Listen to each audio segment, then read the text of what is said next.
جملہ برادران عزیز، السلام علیکم ورحمۃ اللہ وبرکاتہ۔ پھر ایک بار کر لیتا ہوں سلام۔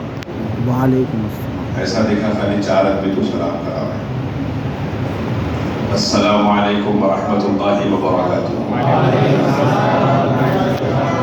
اب ایسا دکھا کہ مجمع کو سلام کرا۔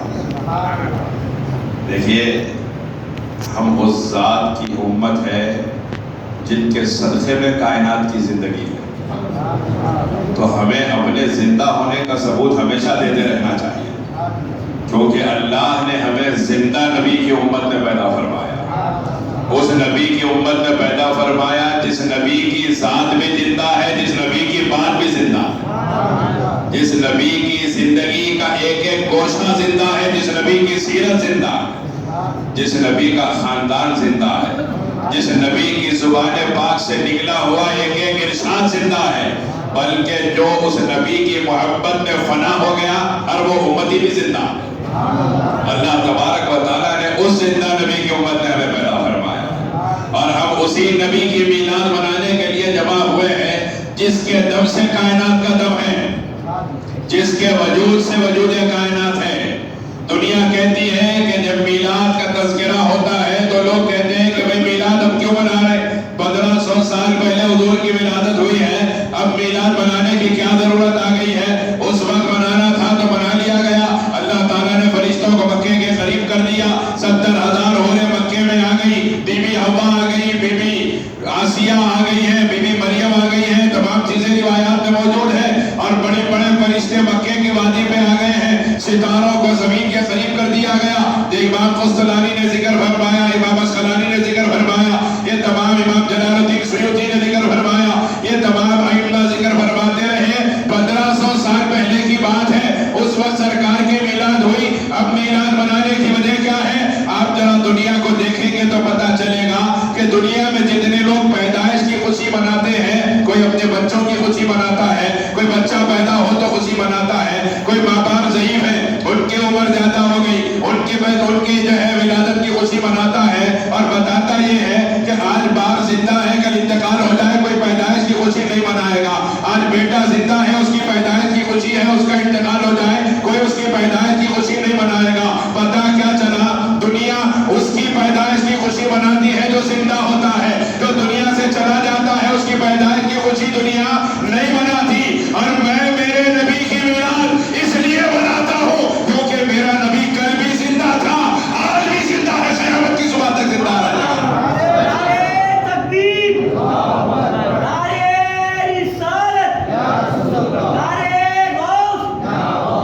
میں میرے مصطفیٰ کی میلاد اس لیے مناتا ہوں کیونکہ حضور زندہ ہے، تبھی تو کائنات زندہ ہے، حضور کے دم سے کائنات ہے، حضور روح کائنات ہے۔ میں آپ کی خدمت میں عرض کروں، ہم سنتے ہیں شب معراج میں کیا ہوا؟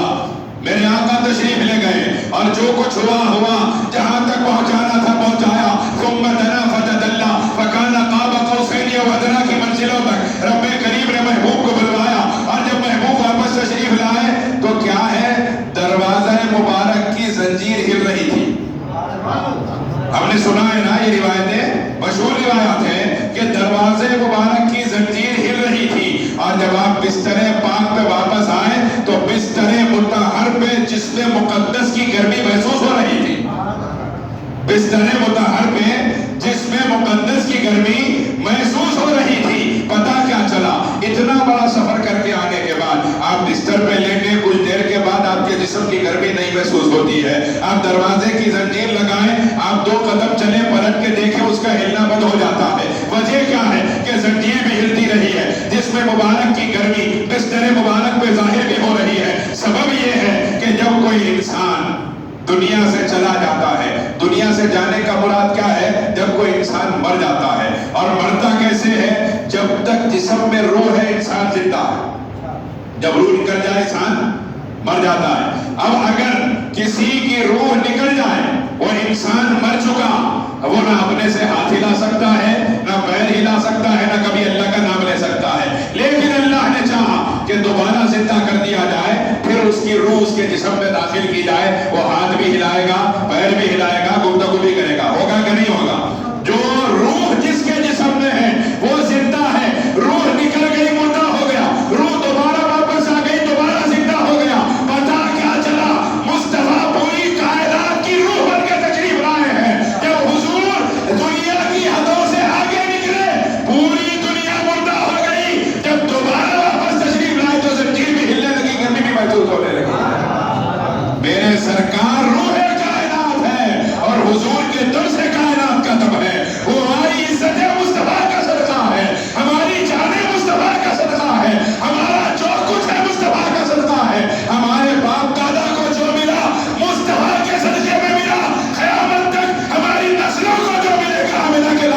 سے میں عطا کیا جائے گا.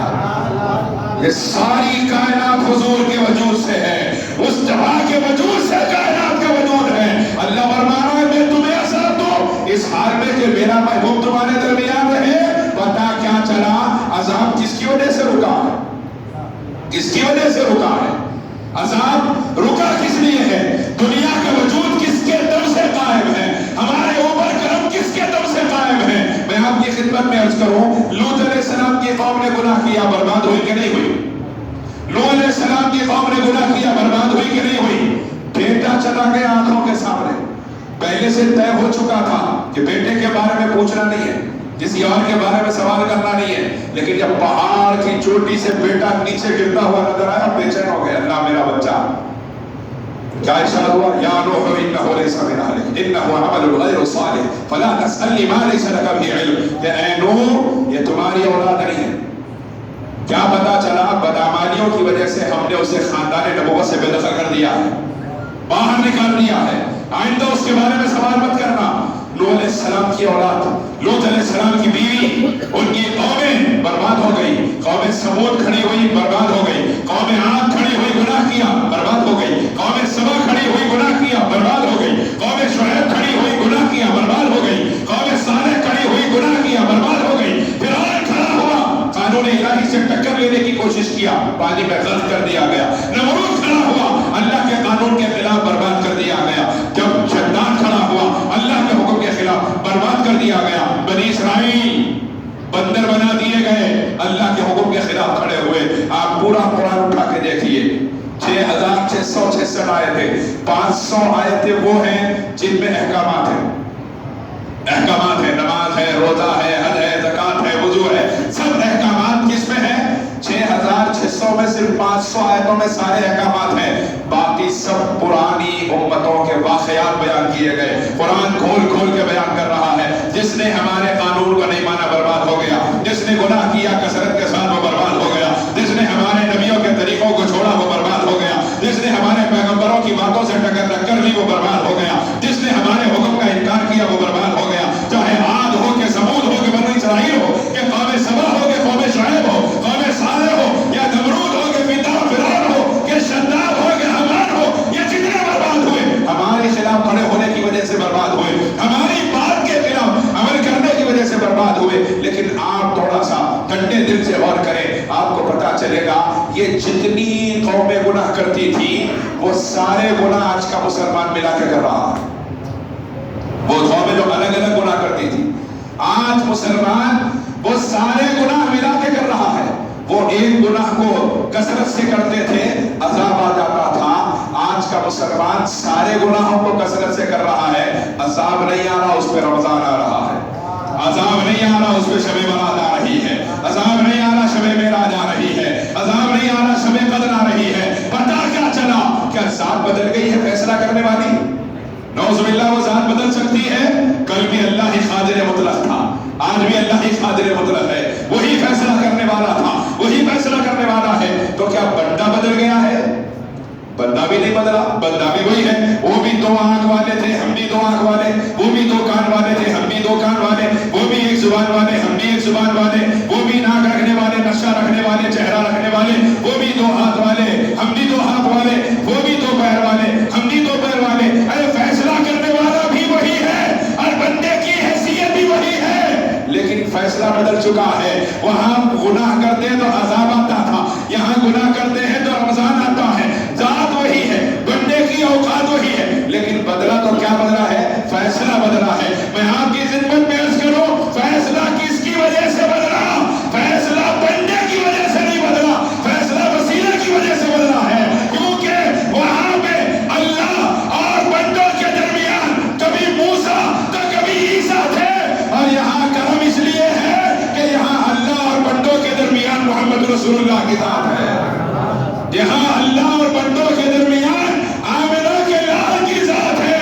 آج اگر عذاب رکا ہے تو ہمارے سجدوں کی وجہ سے نہیں رکا, مصطفیٰ کے رخ زیبا کا صدقہ ہے. نعرہ تکبیر, نعرہ رسالت, نعرہ رسالت. اگر آج عذاب رکا ہے تو ہمارے بے سوچ سجدے عذاب روکیں گے؟ ہمارے سجدوں میں اللہ کا خیال نہیں، یہ سجدے عذاب روکیں گے؟ ہماری نمازوں میں اللہ کا خیال نہیں، یہ نمازیں عذاب روکیں گی؟ ہماری نمازوں کا حال کیا ہے؟ اللہ اکبر، کھڑے ہو گئے، رکعت باندھے، اب ساری دنیا پیسہ، کاروبار، دکان، رشتہ دار، دوست، کچھ بھی نہیں آیا، کرکٹ نماز میں چل رہا نہیں چل رہا؟ اب ورلڈ کپ آ گیا تو سمجھو آپ ختم کرکٹ نماز میں۔ حد یہ ہے کہ فلم سٹار نماز میں، کاروبار نماز میں، ناچنے گانے والے نماز میں، نماز شروع بھی ہو گئی ختم بھی ہو گئی، سلام پھیر کے باہر نکل گئے، معلوم بھی نہیں ہوا کس کے سامنے جا کے کھڑا تھا، کس کے دربار میں جا کے سر جھکایا تھا، احساس ہوا، اندازہ ہوا کس کے دربار میں گیا تھا؟ احکم الحاکمین کا دربار۔ اللہ اکبر۔ حضرت عباس حضور کے چچا ہیں رضی اللہ تعالیٰ عنہ، جب کبھی نماز اذان کی آواز آتی، ان کا قد کیسا تھا؟ گھوڑے پہ بیٹھتے تھے تو زمین کے قریب ان کے پیر آتے تھے، اور آواز لگاتے تھے جنگل میں، غلام کو تو 7 کلومیٹر تک ان کی آواز جاتی تھی۔ ایسی اللہ نے حکمت و طاقت عطا فرمائی وہ حضرت عباس، لیکن جب اذان کی آواز آتی تو پورے جسم پہ لرزہ طاری ہو جاتا تھا، پورے جسم کانپ اٹھتا تھا اور پسینے جاتے تھے۔ لوگ پوچھتے حضرت عباس آپ کو اللہ نے ایسی شان عطا فرمائی، ایسی حکمت و ضرورت عطا فرمائی، اذان کی آواز پہ بے چین کیوں ہوتے ہیں؟ ارشاد فرمایا تمہیں اندازہ بھی ہے کس کے دربار میں جانے کا وقت آ رہا ہے؟ اس احکم الحاکمین کے جس کی مرضی کے بغیر انسان کی کوئی اوقات نہیں ہے۔ اور یہ ہماری نمازیں، ہماری نمازیں عذاب رکائیں گی؟ ہماری نمازوں کی وجہ سے زلزلے رکیں گے؟ ایک مسجد میں نماز ہو رہی ہے، امام صاحب کتنی رکعت پڑھا ہے، بحث ہو گئی، عشاء کی نماز ہے، بحث ہو گئی، مصلی کہہ رہے ہیں بعض کے 3 پڑھا ہے، بعض کہہ رہے ہیں کہ 4 پڑھا ہے۔ اب بحث دونوں کی بڑھتی گئی تو ایک جو خطیب نماز کو پابندی سے آنے والے تھے ان کو پکڑ کے بولے حضرت آپ ہمیشہ نماز کو پابندی سے آتے، آپ بولو کتنے رکعت ہوئے؟ بولے 3 رکعت پڑھا ہے، 4 نہیں پڑھا ہے، 3 پڑھا ہے۔ بولے وجہ کیا ہے؟ بولے 4 دکانہ ہیں، ہر رکعت میں ایک کا حساب کر رہا تھا، چوتھی کا حساب شروع نہیں ہوا، سلام پھیر دیو، ابھی 3 کے چھوا، سلام پھیر دیے۔ یہ ہماری نمازوں کے حال ہیں۔ ان نمازوں کی وجہ سے ہمارے عذاب رکیں گے؟ ہمارے اوپر آنے والی مصیبتیں ایسی نمازوں کی وجہ سے رکیں گی؟ سید الطائفہ خواجہ جنید بغدادی طاؤس العلماء ارشاد فرماتے ہیں کہ جب میری نماز میں دنیا کا ایک لمحے کے لیے خیال آ جاتا ہے، 30 سال سے میرا یہ حال ہے کہ جس نماز میں دنیا کا خیال آ جائے میں اسے دوہرا کے پڑھتا ہوں، اور کسی نماز میں جنت کا خیال آ جائے تو سجدہ سہو کرتا ہوں۔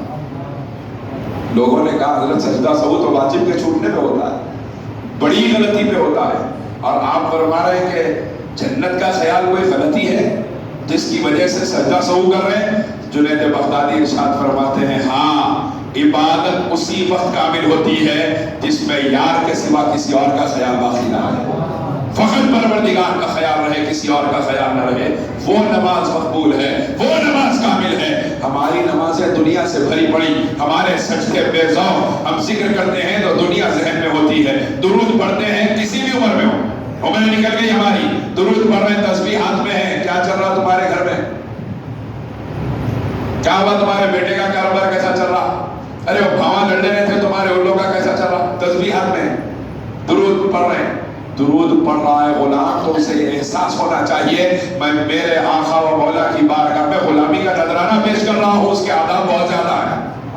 اور ہمارا حال کیا ہے؟ ہمارے درود میں ذوق نہیں، ہمارے سجدوں میں ذوق نہیں، ہماری عبادت میں ذوق نہیں، ہماری نمازوں میں ذوق نہیں، تو اس کی عذاب جو رکا ہے ہماری عبادتوں کی وجہ سے نہیں رکا، عذاب ہمارے پہلوا گھروں کو دیکھ کے نہیں رکا۔ اگر عذاب رکا ہے تو مصطفیٰ کا گنبد خضرا دیکھ کے رکا ہوا ہے، عذاب رکا ہے تو مصطفیٰ کے صدقے میں رکا ہوا ہے۔ میں عرض کر رہا تھا میرے نبی کی زندگی کی یہ شان ہے کہ جو کچھ تھا مصطفیٰ کے دم سے تھا، جو کچھ ہے مصطفیٰ کے دم سے ہے، اور جو کچھ رہے گا مصطفیٰ کے دم سے باقی رہے گا۔ اللہ اپنے محبوب کے صدقے باقی رکھے گا، جو کچھ رہے گا میرے آقا کے صدقے باقی رہے گا۔ اور میرے آقا کی زندگی کیسی زندگی ہے؟ اللہ اکبر! کوئی اندازہ کیا کر سکتا ہے میرے آقا کی حیات کا؟ سرے آئینہ سنتے ہیں، بسے دیوار سنتے ہیں، پکارو چاہے جتنی بار وہ ہر بار سنتے ہیں۔ میرے آقا کی زندگی کا عالم کیا ہے؟ علامہ عبدالرحمن جامی، علامہ عبدالرحمن جامی، آپ نے نام سنا ہوگا، بہت بڑے عالم جن کی کتاب پڑھے بغیر ہندوستان، پاکستان، بر صغیر کے کسی بھی مدرسے میں کوئی عالم نہیں بنتا، وہ عبدالرحمن جامی۔ ہر مدرسے میں، صرف سنیوں کے مدرسے نہیں کہہ رہا، ہر مدرسے میں ان کی کتاب پڑھائی جاتی ہے، چاہے شرح جامی ہو کہ شرح بیعت عامل ہو۔ علامہ عبدالرحمن جامی، ان کے تذکرے کے بغیر کسی بھی مکتب فکر کی کوئی کتاب نہیں لکھی جاتی۔ وہ علامہ عبدالرحمن جامی کیا فرماتے ہیں؟ علامہ عبدالرحمن جامی کی کتاب ہے شواہد النبوہ، بہت معرکۃ الآراء تصنیف ہے، اس کے اندر روایت نقل فرما ہے کہ صحابہ کرام فرماتے ہیں کہ جب سیدنا ابو بکر صدیق رضی اللہ تعالی عنہ کے وصال کا وقت آیا، اور یہ علامہ جامی کون ہے؟ یہ وہ عاشق رسول ہے کہ جب یہ حج سے فارغ ہوئے، حضور کی بارگاہ میں حاضری کا ارادہ کیا اور جانے لگے، حضور نے بادشاہ کے خواب میں تشریف لا کے ان کی طرف دکھایا، ارشاد فرمایا اس کو داخل مت ہونے دینا، مدینے میں نہیں آنے دینا۔ بادشاہ نے روک دیا، قید کر دیا، کچھ دن کے بعد چھوڑا تو بچ کے پھر بھاگے مدینے کی طرف، پھر سے حضور بادشاہ کے خواب میں تشریف لائے، فرمایا اس کو آخر مدینے میں داخل نہ ہونے دینا۔ پھر دوسری مرتبہ قید کیا، اب کے پکڑ کے سزا دیا تو رات میں پھر حضور خواب میں تشریف لائے، ارشاد فرما رہے ہیں لیکن اس بات سے پہلے ایک بات کا آپ اندازہ کیجئے، ہم یہ نہیں جانتے کہ وہ بادشاہ نیک ہے یا برا، لیکن یہ تو جانتے ہیں کہ ایک اللہ کے ولی کی نسبت کی وجہ سے اللہ نے 3 مرتبہ اس بادشاہ کو مصطفیٰ کا دیدار نصیب فرما دیا، ایک اللہ کے ولی کی نسبت کی وجہ سے۔ میں اندازہ کروں کہ وہ سرزمین ہے جس پہ اللہ کی رحمت کی کروڑوں بارشیں اترتی ہے، کوئی اہل دل اگر زندہ ہے تو پوچھئے کرنول کی سرزمین کیا ہے۔ اس سرزمین کو اللہ نے اپنے محبوبوں سے نسبت عطا فرمائی ہے، اس سرزمین میں اسلام آیا ہے تو غوث اعظم کے شہزادوں کی آمد کی وجہ سے آیا ہے، اس سرزمین کو اللہ نے کروڑوں لوگوں کے سینوں میں ایمان کے منتقل ہونے کا ذریعہ بنایا ہے۔ کرنول کیا ہے؟ یہ اولیاء کا مسکن کہلاتا ہے، جس مسکن میں اسحاق ثناء اللہ قادری جیسی ذات موجود ہے، جس مسکن میں حضرت عبداللطیف لاہوری، کریم اللہ شاہ قادری، درویش قادری، معصوم بادشاہ چشتی جیسے لوگ موجود ہیں، بخاری خاندان کے اکابر اولیاء موجود ہیں۔ بہت کم شہر ہیں ایسے جن میں اتنی کثرت سے اولیاء تشریف لائے ہیں، جن میں ایک کرنول بھی ہے، اور یہ جتنا اسلام سروں پہ ٹوپیاں، چہروں پہ داڑیاں، سینوں میں کلمہ ہے تو انہی اولیاء کا صدقہ ہے، انہی کی آمد کی وجہ سے ہے، انہی کا صدقہ ہے۔ یہ جتنے مسلمان آپ کو نظر آ رہے ہیں، چاہے کوئی ہو، صدقہ انہی بزرگوں کا ہے، انہی نے آ کر، انہی بزرگوں نے آ کر جن کو بچایا شرک سے، آج انہی کی اولادیں سارے علاقوں میں پھیلی ہوئی نظر آ رہی ہے، انہی بزرگوں کا فیضان ہے۔ جب ایک ولی کا یہ فیض ہے تو آپ اندازہ کیجئے 52 اولیاء کے فیض کا عالم کیا ہوگا۔ ایک ولی کا یہ فیض ہے کہ 3 مرتبہ سرکار کی زیارت نصیب ہو گئی۔ جب خواب میں حضور 3 مرتبہ تشریف لائے، ارشاد فرمایا جامی کو مدینہ آنے سے مت روکو، ہم نے روکنے کا حکم اس لیے دیا تھا، اس کو سزا مت دو، ہم نے روکنے کا حکم اس لیے دیا تھا کیونکہ اس نے جو نعت لکھی ہے وہ ہمارے پاس آ کے سنانا چاہتا ہے، اور اگر اس نے اپنی لکھی ہوئی نعت ہماری مزار کے پاس آ کر سنا دی، خدائے پاک کی قسم ہم اس کی محبت میں مزار سے باہر تشریف لے آئیں گے۔ محبت ہو اگر سچی تو ایسے دن بھی آتے ہیں، وہ اپنے ناز برداروں کے خود ہی ناز اٹھاتے ہیں۔ شراب ابدیت ہر پینے والے کو نہیں بچتی، یہ وہ میں ہے جس سے ضرب والے ہی بچاتے ہیں۔ علامہ جامی کیسا عظیم عاشق ہے، اللہ اکبر۔ اسی لیے تو مولا روح فرماتے ہیں عشق اول در دل معشوق پیدا بھی شود، تانا سوزا شمع گئے پروانہ شیدا بھی شود، کہ عشق جو ہوتا ہے نا وہ عاشق سے پہلے معشوق کے سینے میں پیدا ہو جاتا ہے، کیونکہ جب تک شمع روشن نہیں ہوتی پروانہ کہاں سے پروان ہونے کے لیے آتا ہے، شمع روشن ہوتی ہے تبھی تو پروانہ آتا ہے۔ اب وہ علامہ عبدالرحمن جامی کیا فرماتے ہیں اپنی کتاب شواہد النبوہ میں؟ اس میں دو باتیں بڑی اہم ہیں، ایک حضور کی حیات کے حوالے سے ہے اور ایک یار غار و بازار کے حوالے سے ہے کہ حضرت عبدالرحمن جامی نقل فرماتے ہیں شواہد النبوہ میں کہ سیدنا صدیق اکبر ابو بکر صدیق رضی اللہ تعالیٰ عنہ کے جب وصال کا وقت قریب آیا تو سرکار ابو بکر صدیق نے بلایا اپنے بیٹوں کو، شہزادوں کو، صاحبزادوں کو، ارشاد فرمایا دیکھو جب میرا انتقال ہو جائے تو میرے لیے کفن کی نئی چادر مت خریدنا، پرانی چادروں میں مجھے کفن دے دینا۔ شہزادوں نے پوچھا کہ ابا جان آپ مسلمان مرتا ہے تو نئی چادر کفن کی لائی جاتی ہے، آپ تو امیر المومنین ہیں، خلیفہ رسول ہیں، رسول اللہ نے اپنی ہین حیات اپنے مسلح پہ آپ کو کھڑا کیا ہے، اس ذات کے مسلح میں کھڑے ہوئے جس کو امام بنانے کا ارادہ ہوا تو اللہ نے 1,24,000 پیغمبروں کو خبروں سے نکال کے مسجد اقصی میں جا کے کھڑا کر دیا، اس ذات کے مسلح پہ کھڑے ہوئے صدیق اکبر، اور کیا فرماتے ہیں کہ نئی چادر نہ لانا، پرانی چادروں میں مجھے کفن دینا۔ پوچھا وجہ کیا ہے تو جو ارشاد فرمایا وہ ہماری زندگیوں کی حقیقت کو کھول کر دیکھنے کے لیے کافی ہے، ہماری زندگیوں کی حیثیت کو ظاہر کر دینے کے لیے کافی ہے۔ سرکار صدیق اکبر ارشاد فرماتے ہیں کہ بیٹوں یاد رکھو اگر میری موت کے وقت میرا اللہ مجھ سے راضی رہا تو پرانا کفن بھی قیامت کی صبح تک باقی رہنے والا ہے، اور اگر موت کے وقت اللہ ناراض رہا تو نیا کفن بھی پھٹ کے تار تار ہو جانے والا ہے، کیڑوں کی اور زمین کی غذا بن جانے والا ہے۔ ہمیں ہے فکر اس بات کی، ہم سوچتے بھی ہیں صدیق اکبر، کون صدیق اکبر جس کے بارے میں حضور نے فرمایا اللہ نے جو کچھ میرے سینے میں ڈالا تھا میں نے پورا کا پورا ابو بکر کے سینے میں منتقل کر دیا ہے۔